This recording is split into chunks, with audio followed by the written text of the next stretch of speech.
Please شہری ایسا نہ کرو۔ ہانیہ نے اس کے ہونٹوں پر ہاتھ رکھے اسے روکنے کی کوشش کی تھی، مگر شہریار پر اس کے حسن کا جادو چل گیا تھا۔ ہانیہ میری جان، مجھے مت روکو۔ وہ اس کے سنہری بالوں میں منہ چھپائے اس کی گردن کو چومتا ہوا اس کے کان میں سرگوشی کر رہا تھا۔ شہری، یہ گناہ ہے، شادی نہیں ہوئی ہماری۔ نہیں ہوئی تو ہو جائے گی، میرا آخری سیمسٹر ہے، اس کے بعد ہم شادی کر لیں گے، اور ویسے بھی میں تو تمہیں دل و جان سے اپنی بیوی مان چکا ہوں، تو پھر مجھ سے کیا شرمانا۔ شہری پلیز۔ ہانیہ، تمہیں کیا لگتا ہے کہ میں تمہیں یوز کر رہا ہوں یا تمہیں چھوڑ دوں گا؟ نہیں شہری، ایسی بات نہیں ہے، میں تو بس یہ کہہ رہی تھی کہ یہ سب شادی کے بعد، اس کی بات ابھی مکمل بھی نہیں ہوئی تھی کہ شہریار نے اس کے ہونٹوں کو اپنے ہونٹوں میں قید کر لیا تھا۔ وہ آہستہ آہستہ اس کی سانسوں میں اترنے لگا تھا۔ پہلی دفعہ کسی مرد کا ہاتھ اسے اپنی دھڑکنوں پر محسوس کرتے ہانیہ کی دھڑکن تیز ہوئی تھی۔ ایک طویل کس کے بعد شہریار نے اس کے ہونٹوں کو چھوڑا تھا۔ ہانیہ کے ہونٹ گلاب کی طرح سرخ ہو گئے تھے۔ پہلی دفعہ کوئی مرد اس کے اس طرح قریب آیا تھا۔ اس کا دل اتنی تیزی سے دھڑک رہا تھا، اسے لگ رہا تھا کہ اس کا دل پسلیاں توڑ کر باہر آ جائے گا۔ شہریار کا ہاتھ ابھی بھی اس کی کمر پر تھا۔ وہ اس کی سانسوں کی بے ترتیبی پر مزید مدہوش ہو رہا تھا۔ So beautiful Hania. ہانیہ کی دھڑکنوں کو خوبصورتی سے منہ دھوتے دیکھ اس کے منہ سے بے ساختہ نکلا تھا۔ شہریار نے اس کی شرٹ اتارنے کے لیے ہاتھ آگے بڑھائے تو ہانیہ اس سے 2 قدم پیچھے ہٹتی نفی میں سر ہلانے لگی۔ شہری، تم نے کہا تھا کہ تم حد پار نہیں کرو گے۔ شہریار اسے دیوار کے ساتھ پن کرتا کہنے لگا، اتنا پنک کیوں ہو رہی ہو جانم؟ تم شہریار کی محبت ہو، تمہارے جسم و جان پر صرف میرا حق ہے، تو اتنا ڈر کیوں رہی ہو؟ شہری، یہ غلط ہے۔ وہ مسلسل اسے روکنے کی کوشش کر رہی تھی، مگر شہریار کہاں رکنے والا تھا۔ اس پر تو جنون سوار ہو گیا تھا۔ ہانیہ کے لاکھ کوششوں کے باوجود بھی شہریار اس کی شرٹ کو اس کے بدن سے جدا کر گیا تھا۔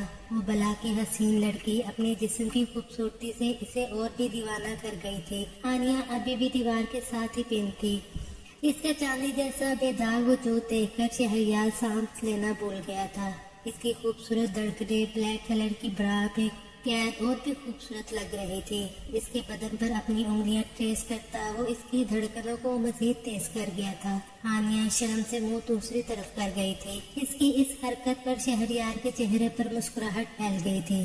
شہریار اس کی دھڑکنوں کو اس آخری پردے سے بھی آزاد کر گیا تھا۔ وہ دیوار کے ساتھ کسی مجسمے کی طرح لگی آہیں بھر رہی تھی۔ اچانک اس کے کانوں میں اس کی سوتیلی ماں کی آواز گونجنے لگی، یہ تیرا منہ کالا کروائے گی جہانگیر، تو میری بات لکھ لے۔ اس کے ہاتھ پیلے کر اور چلتا کر اسے یہاں سے، کوئی ضرورت نہیں ہے آگے پڑھانے کی۔ اس نے بڑی مشکل سے آگے پڑھنے کی اجازت لی تھی اپنے باپ سے، جبکہ اس کی سوتیلی ماں نے کافی ہنگامہ کیا تھا۔ اس کے کالج جانے پر اس کے باپ نے اس کی خواہش کے مطابق اسے آگے پڑھنے کی اجازت دے دی تھی، اور اس سے وعدہ لیا تھا کہ وہ اس کی عزت پر کوئی آنچ نہیں آنے دے گی۔ اور آج وہ اپنی محبت شہریار کے ساتھ اس کے فلیٹ پر اپنے باپ کی عزت کا جنازہ نکلوانے آئی تھی۔ شہریار کی اس کی کمر پر چھونے سے وہ مدہوش شہریار کی اس کی کمر پر چھونے سے وہ ہوش کی دنیا میں واپس آئی تھی۔ شہریار، یہ غلط ہے، پلیز مجھے جانے دو۔ ہانیہ نے شہریار کی طرف منہ کیا تو اس کی نظر اس کی خوبصورت دھڑکنوں پر پڑی، جنہیں دیکھ کر وہ اپنے حواس کھو بیٹھا تھا۔ ہانیہ نے اس کی نظروں کا تعاقب سمجھتے ہوئے خود کو اپنے بازوؤں میں چھپانے کی کوشش کی تھی، لیکن شہریار تو ان گلابی موتیوں کو چھونے کے لیے بے قرار تھا۔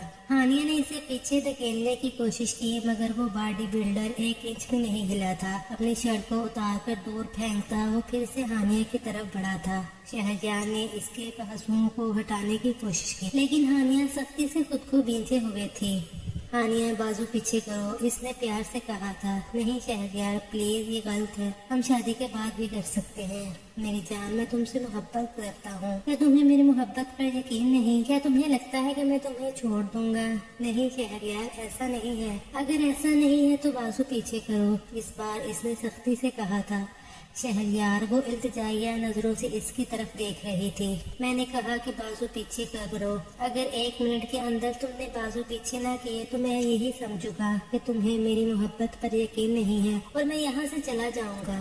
اس کے بعد میں کبھی بھی تم سے بات نہیں کروں گا میری جان. میں شہریار افندی ہوں. میں کبھی بھی تمہیں دھوکہ نہیں دوں گا. میں تم سے محبت کرتا ہوں پاگل, اور میں تم سے ہی شادی کروں گا, اور یہ میرا وعدہ ہے. تم سے پلیز مجھے مت تڑپاؤ. مجھے تم سے سکون چاہیے, اپنی ہونے والی بیوی سے, اپنی محبت سے. اس کے بے حد اصرار اور محبت پر ہانیہ نے اپنے بازو کو ڈھیلا چھوڑا تھا. اس کے بازو کو ہٹاتا اس کی معصوم دھڑکنوں کو ہاتھ سے چھو کر محسوس کرنے لگا, جس سے ہانیہ کی بھی جان نکلی تھی. اس کے گلابی موتیوں کو اس نے اپنے ہونٹوں سے چھو کر محسوس کیا تو ہانیہ کی سانسیں تیز ہونے لگی تھی. اس کی دھڑکنیں خوبصورتی سے موو کرتی شہریار کو مزید بہکا رہی تھی. اس نے اس نازک وجود کو اپنی باہوں میں اٹھا کر بیڈ پر لٹایا تھا. بیڈ پر آتے ہی ہانیہ کی جان ہوا ہوئی تھی. شہریار پلیز اب اور نہیں, اس نے تڑپ کر کہا. تو شہریار نے اس کے ہونٹوں پر اپنی انگلی رکھ دی تھی اور اپنے کام میں مشغول ہو گیا. اس کی دھڑکنوں کے گلابی موتیوں کو منہ میں لیے وہ محبت سے سک کرنے لگا تھا, جس سے ہانیہ کی سسکیاں پورے کمرے میں گونج رہی تھی. پہلی دفعہ اس نے کسی دوشیزہ کے وجود کو دیکھا تھا وہ تو پاگل ہو گیا تھا. پتہ نہیں کتنی دیر وہ اس کی خوبصورت دھڑکنوں سے لطف اندوز ہوتا رہا. ہانیہ بھی آہستہ آہستہ اس کے پیار میں بہکنے لگی تھی. شہریار نے اس کے ٹروزر کو اس کے جسم سے جدا کیا تو اس نے ایک دم سے اپنی ٹانگوں کو آپس میں جوڑ دیا تھا. شہریار پلیز, شہری پلیز اب چھوڑ دو, اس کے آگے کچھ نہیں. شہری پلیز. ہانیہ اس کے آگے ہاتھ جوڑ رہی تھی, لیکن شہریار پر تو اس کے حسن کا جادو چل گیا تھا. اس کی ٹانگوں کے بیچ کی خوبصورتی دیکھ کر شہریار خود کو روک نہیں پایا تھا. اپنے دل کے ہاتھوں مجبور ہو کر شہریار اس کے نازک حصے کو چومنے پر مجبور ہو گیا تھا. اپنی نازکی پر شہریار کے ہونٹوں کو محسوس کرتے ہانیہ نے ایک دم سے تیز سانس لی تھی. شہریار نے اپنی مڈل فنگر اس کی نازکی میں انسٹال کی تو وہ ایک دم سے چیخی تھی. ابھی تو کچھ کیا بھی نہیں جانم, اور ابھی سے چیخ رہی ہو. شہری پلیز, تمہیں میری قسم, مجھے چھوڑ دو. لیکن شہریار اس اسٹیج پر تھا جہاں پر اس کے کان بند ہو گئے تھے. وہ جانتا تھا کہ ہانیہ کو بہت زیادہ تکلیف کا سامنا کرنا پڑے گا, کیونکہ فنگر ہی بہت مشکل سے آگے گئی تھی. شہریار نے اپنے دل کے ہاتھوں مجبور ہو کر اس کی پوزیشن پر خود کو سیٹ کیا, جسے دیکھ کر ہانیہ کی آنکھوں میں آنسو نکلے تھے. شہریار پلیز مجھے چھوڑ دو, پلیز مجھے جانے دو. لیکن شہریار کو کوئی آواز سنائی نہیں دے رہی تھی. وہ خود کو اس معصوم وجود میں گھسانے کی مسلسل کوشش کر رہا تھا, مگر ناکام رہا. شہریار کی نظر ڈریسنگ ٹیبل پر پڑے لوشن پر پڑی. اس نے ہاتھ بڑھا کر لوشن پکڑا اور خود پر اپلائی کرتا وہ ایک جسم اس میں سمایا تھا. ہانیہ کی چیخیں پورے کمرے میں گونج گئی تھی. وہ ہچکیوں سے رو رہی تھی. وہ 17 سالہ نازک وجود پہلی بار کسی مرد کے آغوش میں تھا.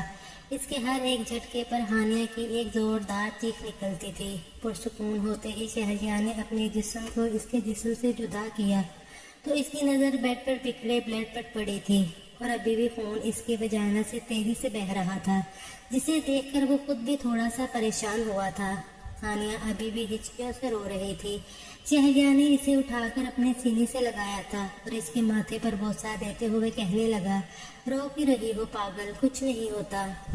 آج نہیں تو کل یہ ہونا ہی تھا. تم فکر مت کرو, میں آج ہی گھر جا کر بات کروں گا, اور میں بھائی میری کسی بھی بات کو نہیں ڈالتے.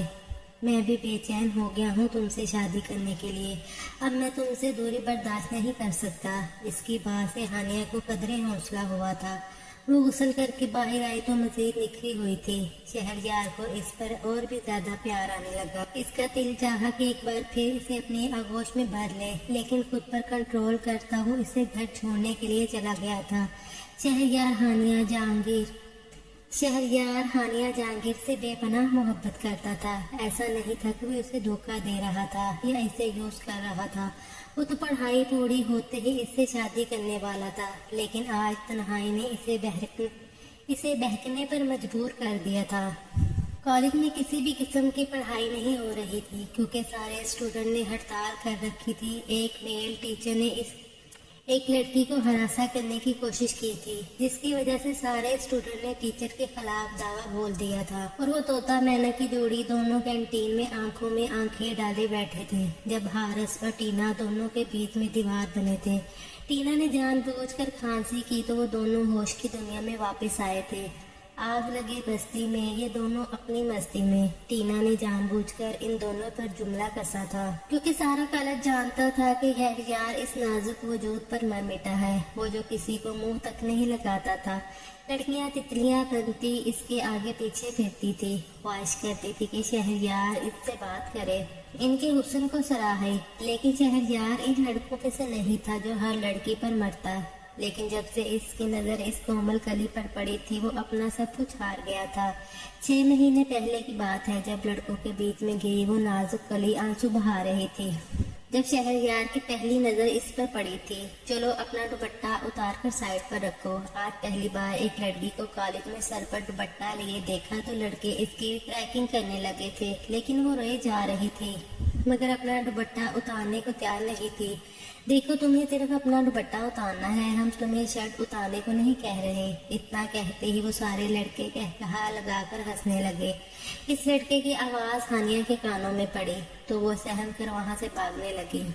جب شہریار سے ٹکرائی تھی وہ گر جاتی اگر شہریار اسے نہ تھامتا۔ شہریار نے اس کی کمر پر ہاتھ ڈال کر اسے گرنے سے بچایا تھا۔ کسی کا ہاتھ اپنی کمر پر محسوس کرتے اس نے سختی سے آنکھیں میچ لی تھی۔ تیز سانس لیتی وہ شہریار کی باہوں میں لپٹی پڑی تھی۔ اس کے پنکھڑیوں جیسے ہونٹ ڈر کی وجہ سے لرز رہے تھے۔ اس کے ہونٹوں کے نیچے تل، ناک میں نوز پن، سنہری لمبے بال اس کی حسن میں اضافہ کر رہے تھے۔ وہ بغیر کسی میک اپ کے بھی بلا کی حسین لگ رہی تھی۔ شہریار کو آج پہلی بار کسی لڑکی کو دیکھ کر کچھ ہوا تھا۔ وہ لڑکے اور لڑکیوں کے گھیرے میں اس معصوم وجود کو تھامے کھڑا تھا۔ جب شہریار نے ان لڑکوں کو وہاں سے جانے کا اشارہ کیا، 1 سیکنڈ لگا تھا سب ادھر ادھر فرار ہو گئے تھے۔ کیا نام ہے تمہارا؟ شہریار نے اسے باہوں میں تھامے ہوئے پوچھا تھا۔ ہانیہ۔ مس ہانیہ، اب آپ اٹھیں گے یا میری باہوں میں ہی دم توڑنا ہے؟ اس کی بات پر وہ ہڑبڑا کر کھڑی ہوئی تھی۔ اپنی بادامی آنکھیں کھول کر شہریار کو دیکھا تو شہریار اس کی بادامی آنکھوں میں کھو سا گیا تھا۔ وہ حسن کی مورت اپنے آپ میں ہی ایک مثال تھی۔ شہریار دور تک اس کی پشت کو جاتا ہوا گھور رہا تھا۔ جناب وہ چلی گئی ہے۔ حارث نے اس کے کندھے سے کندھا مارا تو وہ ہوش کی دنیا میں واپس آیا تھا۔ کون چلی گئی؟ وہ انجان بنا اس سے پوچھنے لگا۔ وہی جس کو آپ دور تک جاتا ہوا گھور رہے ہیں۔ بکواس بند کرو۔ شہریار نے اسے چپ کروانے کی کوشش کی تھی۔ ہاں وہ تو میں کر ہی لوں گا، لیکن شہریار کو آج کیا ہو گیا ہے؟ وہ جو لڑکیوں سے بات کرنا پسند نہیں کرتا، وہ جو لڑکیوں کو گھاس نہیں ڈالتا، ایک لڑکی کی کمر میں باہیں ڈالے کھڑا تھا۔ بدتمیز وہ گرنے لگی تھی۔ میں اسے سنبھال رہا تھا۔ ہاں اسے سنبھالتے سنبھالتے آپ خود پھسل گئے ہیں۔ حارث بھی کوئی موقع نہیں جانے دے رہا تھا اسے تنگ کرنے کا۔ شہریار نے اسے گور کر دیکھا تھا۔ کچھ زیادہ ہی زبان نہیں چلنے لگی تمہاری؟ اچھا یار مذاق کر رہا تھا۔ وہ آگے بڑھنے لگا تو شہریار کے پیر سے کچھ ٹکرایا تھا۔ اس نے اٹھا کر دیکھا تو وہ ایک ڈائری تھی، شاید اسی کی ڈائری گر گئی تھی۔ شہریار نے اسے کھول کر دیکھا تو لکھا تھا ہانیہ جہانگیر۔ ہانیہ جہانگیر، مجھے دے دو میں واپس کر دوں گا۔ حارث نے جان بوجھ کر اسے تنگ کیا تھا۔ نہیں یہ اس کے پاس واپس نہیں جائے گی، لگتا ہے دل چوری ہو گیا ہے جناب کا۔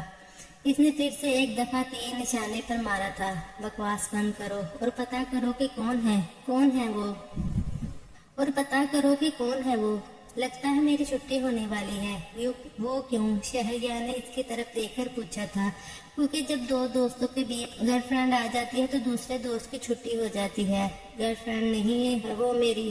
اگر اس نے مجھے ہاں بولا تو میں اس سے شادی کروں گا۔ میں گرل فرینڈ کے نام پر کسی بھی لڑکی کے جذبات سے نہیں کھیل سکتا۔ نفرت ہے مجھے اس طرح کے رشتے سے۔ دونوں کی دوستی ہوئی اور پھر محبت پروار چڑھنے لگی۔ شہریار اس کے حسن میں، اس کی محبت کے جال میں پوری طرح پھنس چکا تھا۔ وہ اسے اپنے فلیٹ پر لے کر آیا تھا اور کبھی بھی اسے چھونے کی کوشش نہیں کی تھی۔ ہمیشہ محبت سے اس کا سر اپنی گود میں رکھا، اس سے پیار بھری باتیں کرتا، اس کے حسن کی تعریف کرتا، لیکن کبھی بھی اسے اس طرح چھونے کی کوشش نہیں کی تھی۔ آج بھی وہ دونوں کینٹین میں ایک دوسرے کی آنکھوں میں آنکھیں ڈالے بیٹھے تھے جب حارث اور ٹینا ان دونوں کے بیچ میں دیوار کی طرح حائل ہوئے تھے۔ آگ لگے بستی میں یہ دونوں اپنی مستی میں۔ ٹینا نے جان بوجھ کر ان دونوں پر جملہ کسا تھا۔ ہانیہ ایک دم سے شرمندہ ہوئی تھی، جبکہ شہریار نے حارث کو گھور کر دیکھا تھا، کیونکہ وہ ٹینا سے بات نہیں کرتا تھا۔ انفیکٹ وہ ہانیہ کے علاوہ کسی بھی لڑکی سے بات نہیں کرتا تھا۔ اور یہ بات ہانیہ کو ہر پل سکون دیتی تھی۔ شہریار نے ہانیہ کا ہاتھ پکڑا اور وہاں سے نکلتا چلا گیا۔ ارے بھائی کہاں جا رہے ہو؟ حارث نے اسے پیچھے سے کتنی آوازیں دی لیکن اس نے ایک نہ سنی۔ ضرور فلیٹ پر جا رہی ہوگی، ضرور فلیٹ پر جا رہے ہوں گے، وہاں پر کوئی ڈسٹرب جو نہیں کرتا۔ حارث کیا وہ فلیٹ پر جا کر کچھ؟ ٹینا نے بات ادھوری چھوڑی تھی۔ حارث اس